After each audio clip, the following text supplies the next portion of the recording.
హరిత విప్లవం తర్వాత దేశంలో వ్యవసాయ ఉత్పత్తుల దిగుబడులను పెంచగలిగామని జియో లైఫ్ ఎండి వినోద్ కుమార్ లహోటి తెలిపారు.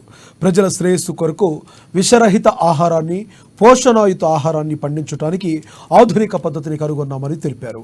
ఈ టెక్నాలజీల ద్వారా పంట దిగుబడిని పోషణాయుతముగా పెంచుటకు అవసరమైన వివిధ రకాల ఉత్పత్తులను Jio life agritech private limited సంస్థ తీసుకొచ్చిందని చెప్పారు.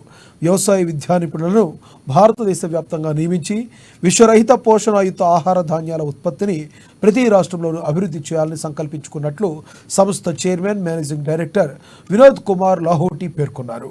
విషరహిత పోషణతో కూడిన ఆహారం అందించేందుకు ప్రతి రైతుకు అవగాహన కల్పించే విధంగా దేశవ్యాప్తంగా సిబ్బందిని నియమించినట్లు ఎండి వినోద్ కుమార్ తెలిపారు.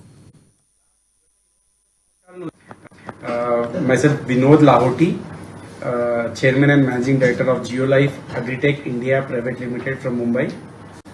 ఈ రోజు హైదరాబాద్లో మన తెలుగు రాష్ట్రాల గురించి కొత్త పద్ధతి అగ్రికల్చర్లో వ్యవసాయంలో తీసుకోవడానికి మనము ఇంట్రడ్యూస్ చేయబోతున్నాము. సో మనందరికీ తెలిసే ఈ రోజు మనము తినే ఆహారంలో పోషణ తక్కువ, విషం ఎక్కువ ఉంది. న్యూట్రిషన్ చాలా తక్కువ ఉంది. కెమికల్ టాక్సిక్ రెసిడ్యూస్ చాలా ఎక్కువ ఉన్నాయి.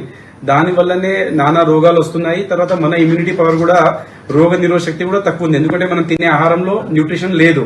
ఎందుకు లేదంటే మనము పంటకు ఏమి ఇస్తే అది ఆహారంలో అదే ఇస్తుంది. గత 20-30 సంవత్సరాల నుంచి మనము పంటలకు పోషణ కంటే, న్యూట్రిషన్ కంటే విషం ఎక్కువ ఇస్తున్నాము.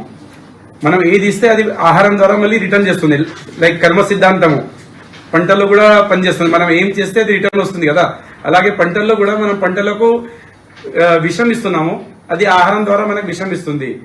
దాన్ని రీప్లేస్ చేయడానికి గత 15 సంవత్సరాల నుంచి Jio life research team research చేస్తూ ఉంది.